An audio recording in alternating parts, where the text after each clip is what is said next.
నమస్తే డివిఎస్ గారు. నమస్తే.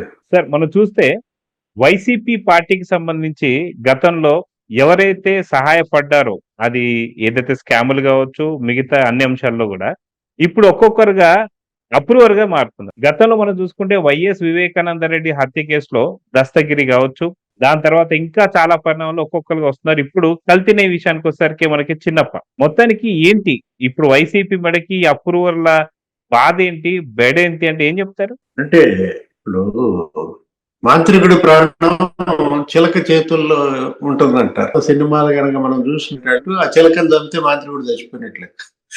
ఇప్పుడు జగన్మోహన్ రెడ్డి మరి ఆయన యొక్క మొత్తం బలం అంతా అప్రూవర్ల చేతుల్లో ఉందా?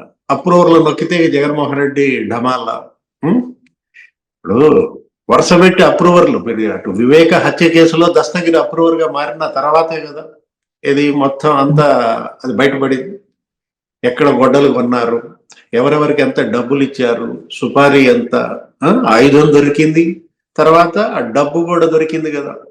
ఆ మున్నా ఇంట్లో డబ్బు మరి బయటపడినటువంటి పరిస్థితుల్లో వివేక హత్య కేసు ఏమని ఆరోపించారు? అసలు మొదట గుండెపోటు అన్నారు, తర్వాత నారాసుర రక్త చరిత్ర అన్నారు, బీటెక్ రవి ఆదినారాయణ చంపించారన్నారు. చివరికి ఎవరు జైలుకి వెళ్ళారు? జగన్మోహన్ రెడ్డి బంధువులు జైలుకి వెళ్ళారు. భాస్కర్ రెడ్డి జైలుకి వెళ్ళాడు, ఆ దేవిరెడ్డి శివశంకర్ రెడ్డి వైసీపీ కార్యదర్శి అతను జైలుకి వెళ్ళాడు.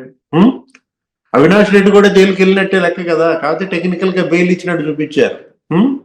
అరెస్ట్ చేశాము, బెయిల్ ఇచ్చాము అన్నట్టుగా చూపించారు. అదొక అప్రూవర్ కథ. తర్వాత రెండో అప్రూవర్ ఏది, ఇప్పుడు రవికుమార్ కూడా అప్రూవర్ గా మారాడు అంటున్నారు. పరకామణి కేసులో రవికుమార్ అప్రూవర్ గా మారాడంటే మొత్తం అతని ఆస్తులు. ఏ విధంగా రవికుమార్ పరకామణిలో దొంగతనం చేయడం ఏంటి, దాన్ని జగన్మోహన్ రెడ్డి సమర్థించటం ఏమని, అదేదో చిన్న దొంగతనం, $9 అంటాడు, 70,000 అంటాడు. అక్కడ అబద్ధాలు ఏ స్థాయికి చేరినాయో అక్కడే అర్థమైపోవాలా. ఇప్పుడు రవికుమార్ అసలు మరి 14 ఎకరాల మామిడి తోట రవికుమార్కి ఎట్లొచ్చింది తిరుపతిలో? మొత్తం ఒక 14 కోట్ల ఆస్తులు ఎందుకు ఇచ్చాడు? స్వామివారికి అతను విరాళం ఇవ్వాల్సిన పరిస్థితి ఎందుకు వచ్చింది? 70,000 మరి, చిన్న దొంగతనమేగా. అంటే చిన్న దొంగతనానికే 14 కోట్లు కట్టించాడా జగన్మోహన్ రెడ్డి? తను బయటకు రాకుండా ఉండటం కోసం వీళ్ళని బలి చేశాడు. ఏది కాబట్టి వీళ్ళందరూ ఇవాళ అడ్డం తిరుగుతున్నారు, అప్రూవర్లుగా మారుతున్నారు. ఎందుకు అప్రూవల్గా మారుతున్నారు అంటే మమ్మల్ని ఇరికిచ్చాడు, జగన్ తప్పుకుంటున్నాడు అనేటటువంటిది వాళ్ళకి మరి తెలిసిపోయింది. ప్రాయశ్చిత్తం చేసుకుంటున్నారు ఒక రకంగా చెప్పాలంటే. ఇప్పుడు మద్యం కేసు ఉంది, మద్యం కేసులో వాళ్ళిద్దరు అప్రూవర్లుగా మారుతామంటున్నారు. ఎవరు? వాసుదేవరెడ్డి, సత్యప్రసాద్. అప్పుడు నువ్వేగా వాళ్ళని తెచ్చిపెట్టుకుంది. వాసుదేవరెడ్డి ఎక్కడున్నాడు?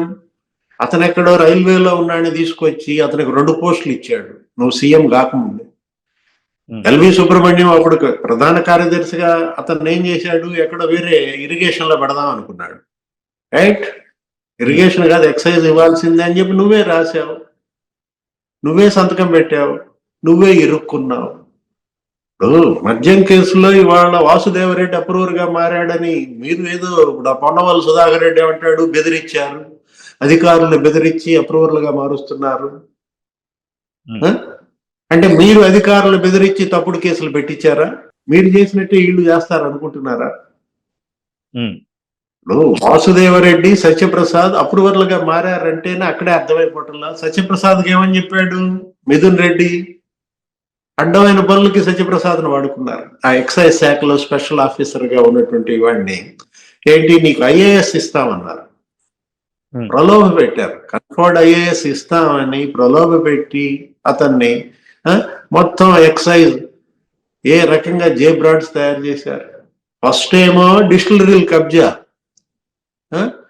మొదట కమిషన్లు 12% అన్నారు, 20% అన్నారు. సజ్జల శ్రీధర్ రెడ్డి ఆ తాజ్ హోటల్లో వీళ్ళందరినీ మీటింగ్ పెట్టి కమిషన్ల గురించి మాట్లాడింది. ఇప్పుడు తర్వాత కబ్జా చేశారు. అంతటితో ఆగలేదు వీళ్ళ యొక్క దావాద్రి. ఏంటి, వీళ్ళు మనమే తయారు చేద్దాం మద్యం అని చెప్పి ఆఫ్రికాలో తయారు చేసిన ఆ ఫార్ములా రెడ్డీస్ గ్లోబల్ కంపెనీ అది ఇక్కడ ఉపయోగించే జే బ్రాండ్లు అని చెప్పి వదిలేరు. ఏం జరిగింది? ఆఫ్రికాలో ఎలా అయితే చచ్చిపోయారో ఇక్కడ కూడా చచ్చిపోయారు. దగ్గర దగ్గర 30,000 మంది చచ్చిపోయారని కదా అప్పుడు పురంధేశ్వరి, మరి చంద్రబాబు వీళ్ళందరూ లేఖలు రాసింది. ఇప్పుడు వాళ్ళ అప్రూవర్లుగా మారేసరికి జగన్మోహన్ రెడ్డి అధికారుల్ని టార్గెట్ చేస్తున్నాడా? ఇప్పుడు మీరు ఇప్పుడు లేటెస్ట్ గా ఏంటిది, చిన్నప్పన్న కల్తీ నెయ్యి కేసులో.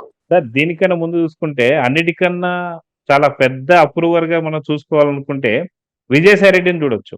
విజయసాయి రెడ్డి బయటకు వచ్చేసి అందరి బట్టలు ఊడదీసేస్తాను, అందరి బట్టలు విప్పేస్తానని చెప్పేసి అసలుకి ఏదైతే మద్యం కేసులో పూర్తి బట్టలు ఇప్పింది విజయసాయి రెడ్డి కదా.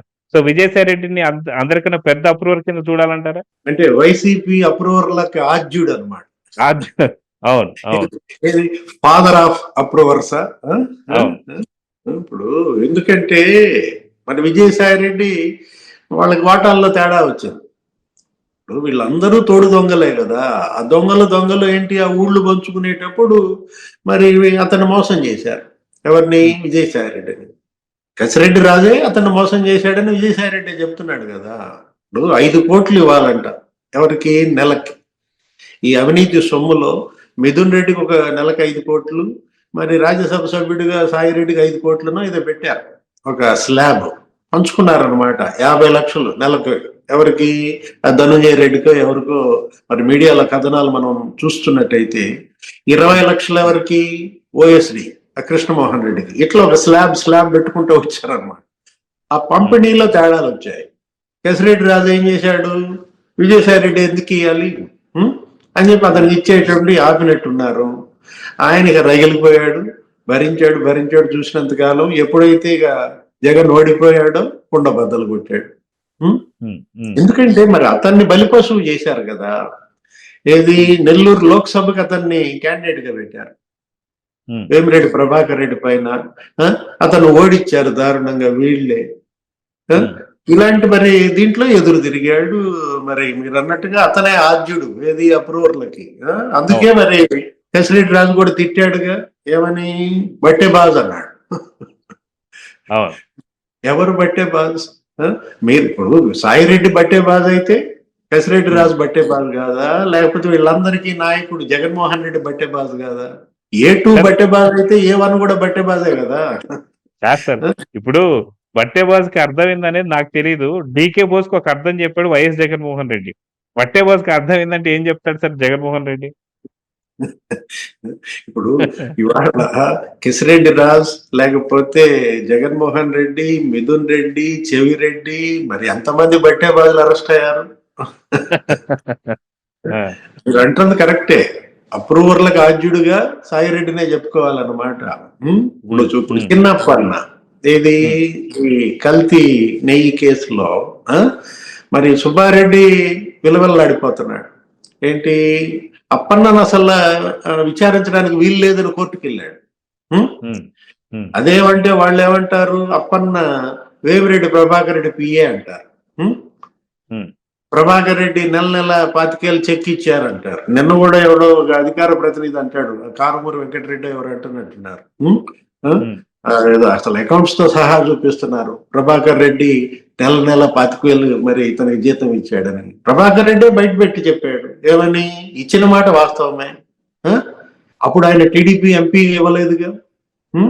ఆయన అప్పుడు ఏ ఎంపీ? వైసీపీ ఎంపీగా ఉన్నాడు రాజ్యసభ. అతన్ని ఇప్పించారు అతనితో. ఎవరు? సుబ్బారెడ్డి చెబితే ఇచ్చాను అని ఆయనే అన్నాడు కదా.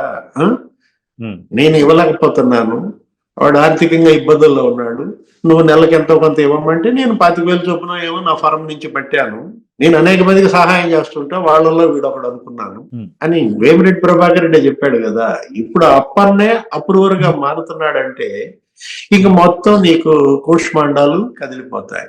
250 కోట్లు ఏది? అబ్బోలే బాబా. అదేమంటే జగన్మోహన్ రెడ్డి ఏమంటాడు ప్రెస్ మీట్ లో? బోలే బాబా తెచ్చిందే తెలుగుదేశం అంటాడు. అప్పుడు దాని పేరు వేరే ఏదో పేరు చెప్తాడు, హర్ష ఫార్మ్స్ అని ఏదో అంటాడు. హర్ష ఫార్మ్స్ బోలే బాబా ఒకటే అంటాడు. ఇప్పుడు బోలే బాబా అనే పేరు ఎప్పుడు వచ్చింది? ఆ? ఎవరిచ్చారు దానికి? దానికి ముందు సమాధానం చెప్పు. నువ్వు హర్ష ఫార్మ్స్ ని దాన్ని ఒకే గాట కడతానంటే ఉమ్, ఎక్కడ ఉత్తరాఖండ్, అక్కడి నుంచి ఇక్కడికి నెయ్యి తీసుకురావటం ఏంటి? విపుల్ జైన్ వచ్చి సుబ్బారెడ్డి ఇంటికి వెళ్ళడం ఏంటి? కాస్త నెయ్యి అని చెప్పేసి అంటున్నారు, కానీ అక్కడ కనీసం ఒక లీటర్ పాలు దొరకలేదు, కనీసం ఒక గిద్దెడు వెన్న కూడా దొరకలేదు. అది నెయ్యే కాదని చెప్పేసి అంటున్నారు. నిజంగా ఇది కల్తీ నెయ్యి అని కూడా అనకూడదేమో, కల్తీ కెమికల్ అని చెప్పేసి అనాలా? అంతే కదా. ఇప్పుడు ఇవాళ స్పష్టంగా రిపోర్ట్స్ బయటకు వచ్చాయి. ఉమ్, సుబ్రహ్మణ్యం కూడా చెప్పాడు కదా. అప్పుడు అరెస్ట్ అయ్యి జైల్లో ఉన్నటువంటి మాజీ జీఎం, నేను అవును. సుబ్బారెడ్డి దృష్టికి తీసుకెళ్లాను, మైసూర్ ల్యాబ్ 4 శాంపుల్స్ కల్తీ అని చెప్పింది, ఆయనకి ఉమ్, చెప్పాం, ఆయన కంటిన్యూ చేశాడు. ఆ? ఉమ్, అంటే ఉమ్, విపుల్ జైన్ నీ ఇంటికి వచ్చి కలిస్తే నువ్వు యాక్సెప్ట్ చేస్తావా? ఏం చేతులు మారాయి?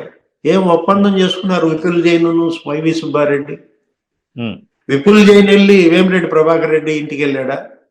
ఉమ్, చెప్పండి ఆ మాట కూడా. ఇప్పుడు చిన్నప్పన్న నా పిఏ కాదు, వేమిరెడ్డి పిఏ అంటాడు. విపుల్ జైన్ మా ఇంటికి రాలేదు, ప్రశాంతి మేడం ఇంటికి వెళ్ళాడని చెప్తాడా? ఆ? అవును. ఇప్పుడు ఒకటి, సుబ్బారెడ్డి ఈ కేసుల్లో పీకల్లోతు కూరుకుపోయాడు. ఉమ్, చిన్నాన్నని ఈ కేసు నుంచి ఎట్లయినా ఒడ్డున పడేయటం కోసం ఉమ్, రకరకాల పాటలు పడుతున్నాడు జగన్మోహన్ రెడ్డి. ఉం? ఏ రకంగా ఉమ్, చిన్నప్పన్న 13 ప్లాట్లు కొన్నాడు? ఉమ్, అతని స్థాయి ఎంత? అతనెంత? ఉమ్, 13 ఉమ్, ప్లాట్లు మరి విశాఖపట్నంలో అతను కొన్నాడంటే ఆ డబ్బులు ఎవరి ఉమ్, బినామీ? ఉమ్, ప్రభాకర్ రెడ్డి బినామీయా? చెప్పండి. ప్రభాకర్ రెడ్డి ఏ రోజన్నా వేమిరెడ్డి ప్రభాకర్ రెడ్డి విశాఖపట్నం వెళ్ళాడా? అక్కడ ఆస్తులు కొనుక్కున్నాడా? ఆయన నెల్లూరు జిల్లా. ఆ? ఉమ్, ఒకటి, ఏదో రకంగా దీన్ని ఎవరో ఒకళ్ళ మీదకు తోసేయటం, గుడ్డ గాల్చి ముఖాన్ని ఇసిరేయటం వీళ్ళ యొక్క నైజ గుణం. మనం చూసాం. అవును. కేసిరెడ్డి రాజు, అసలు ఉమ్, కేసిరెడ్డి రాజు టీడీపీ ఎంపీ పార్ట్నర్ అంటాడు, ఉమ్, కేసినేని చిన్ని పార్ట్నర్ అంటాడు. మరి అవును. అతన్ని నువ్వు నీ ఐటీ సలహాదారుకు ఎందుకు పెట్టుకున్నావు? అవును. ఇప్పుడు చిన్నప్పన్న వేమిరెడ్డి ప్రభాకర్ రెడ్డి పిఏ అంటావు. మరి ఉమ్, అతన్ని విచారించడానికి అర్హత లేదు అని సుబ్బారెడ్డి ఎందుకు వెళ్తాడు కోర్టుకి? ఉమ్, కోర్టుకి వెళ్లాల్సింది ప్రభాకర్ రెడ్డి కదా నిజంగా అతను పిఏ అయితే. అవును. ఇప్పుడు చిన్నప్పన్నను విచారించడానికి వీలు లేదు అని సుబ్బారెడ్డి వెళ్ళాడు కోర్టుకి. ఆ? అవును. ఇప్పుడు నీ యాక్సెస్ లావాదేవీలు ఎందుకు ఇవ్వు? ఆ? ఉమ్, ఇప్పుడు సుబ్బారెడ్డి భార్య యాక్సిస్ బ్యాంకులో ట్రాన్సాక్షన్స్ బయటకు వస్తే జైలుకేనా? అందుకే ఇవ్వటం లేదా? ఇప్పుడు ఉమ్, ప్రభాకర్ రెడ్డి ఆ మాట అంటాడా? రెడీగా ఉన్నాడు. ఆయన ఎప్పుడెప్పుడు ఎంతెంత 25,000 వేసాడు ఆయనే చెప్తున్నాడు. ఆ? ఉమ్, అంటే ఇప్పుడు ఒకటి ఇక్కడ ఏది మీరు అన్నది, అప్రూవర్లు జగన్మోహన్ రెడ్డి కొంప ముంచుతున్నారా అంటే ఉం? చెల్లెళ్లే కొంప ముంచారు. ఉం? ఇప్పుడు అవును. సునీత ఇవాళ ఆమె న్యాయ పోరాటం ఎవరి పైన? జగన్మోహన్ రెడ్డి పైనే కదా. అవును. రేపొద్దున సిబిఐ కోర్టు మరి ఆదేశాలు ఇచ్చింది ఏమని? అర్జున్ రెడ్డిను అతను ఎవరు సునీల్ యాదవ్ ఆ తమ్ముడు, అవును. వాళ్ళ యొక్క ఆ ఆడియో దానిపైన ఉమ్, విచారించమని, ఉమ్, అంటే తీగ లాగమని. ఉమ్, ఇప్పుడు వాళ్ళిద్దరి ఫోన్ సంభాషణ గనక విచారిస్తే అసలు మొత్తం ఫోన్ సంభాషణలు బయటకు వస్తాయా? అవును. అవును. వివేక హత్య గురించి మొదటి సమాచారం అర్జున్ రెడ్డి అంటే భారతి మేడం మేనల్లుడు. ఉమ్, ఏది ఆ ప్రకాష్ రెడ్డి మనవడో ఏదో అవుతాడు అనమాట. మరి అతనికి ఉమ్, సమాచారం ఇచ్చారు అంటే అర్జున్ రెడ్డి అంటే అవినాష్ రెడ్డి. ఉమ్, అవినాష్ రెడ్డి అదే కదా ఆ రోజు సునీత మొత్తం పవర్ పాయింట్ ప్రజెంటేషన్ చెప్పింది. ఏది? అవును. ఈ టైంలో అవినాష్ రెడ్డి వాట్సాప్ కాల్ బిజీలో ఉన్నాడు. గూగుల్ పే ఎందుకున్నాడు? కొడతారు. అవును. అవును. ఎవరెవరికి ఫోన్లు చేశాడు? ఉమ్, ఇవాళ అర్జున్ రెడ్డి ఫోన్లు అవినాష్ రెడ్డి ఫోన్లను బయట పెడతాయా? ఉమ్, తాడేపల్లి డొంక గదులుద్దా? ఏం ఉమ్, జరుగుద్దో చూడాలా. అంటే నేను అంటోంది అదే, అప్రూవర్లనే కొంప ముంచారు అంటే చెల్లెళ్ళు కొంప ముంచారు, చెల్లెళ్లే అప్రూవర్లుగా మారారా? అవును. అవును. ఇది సునీత. పాపం ఉమ్, ఆమెను నమ్మించారు ఏమని? తెలుగుదేశం వాళ్ళు చంపారని. తర్వాత ఆమె గ్రహించింది అసలు చంపిందే వీళ్ళు. ఆ? అవును. అదేమంటే జగన్ ఏమంటాడు? ఒక కన్ను ఇంకో కన్ను పొడుచుద్దా అంటాడు. ఉమ్, ఉమ్, ఇప్పుడు ఒక కన్ను ఇంకో కన్నును పొడిచింది కదా, పొడుచుద్దా అంటే ఇప్పుడు సాయిరెడ్డి నీకు ఒక కన్ను, కేసిరెడ్డి రాజు నీకు ఇంకో కన్ను. అవును. ఇప్పుడు సాయిరెడ్డి మరి కేసిరెడ్డి రాజు కన్ను పొడిచాడా లేదా? అవును. అవును. ఇప్పుడు జగన్మోహన్ రెడ్డికి 2 కళ్ళు అని ఆ రోజు అతను ఇచ్చిన సిద్ధాంతం ప్రకారం అవినాష్ రెడ్డి వివేక కాదు. ఇప్పుడు అసలు ఇప్పుడు ఒక కన్ను పొడుస్తుందా అంటే నేనే చెప్తున్నా, జనమే ఆలోచిస్తున్నారు. సాయిరెడ్డే ఇవాళ కసిరెడ్డి రాజును పట్టించాడు. అందుకే కసిరెడ్డి రాజు సాయిరెడ్డిని బట్టే బాధ అన్నాడు.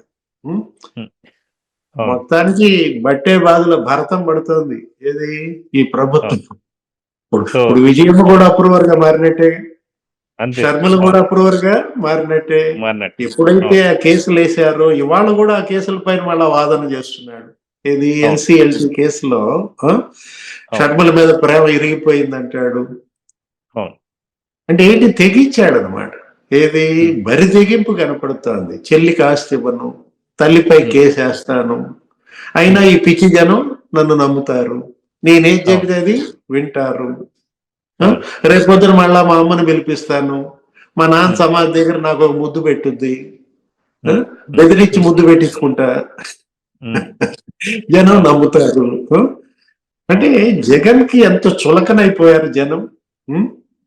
నేనేం చెబితే అది నమ్ముతారు ఈ పిచ్చోళ్ళన్న అతని ఆ బరితెగింపు ఇవాళ తల్లిపై కేసు, చెల్లెళ్లపై కేసు, చిన్నాన్న హత్య.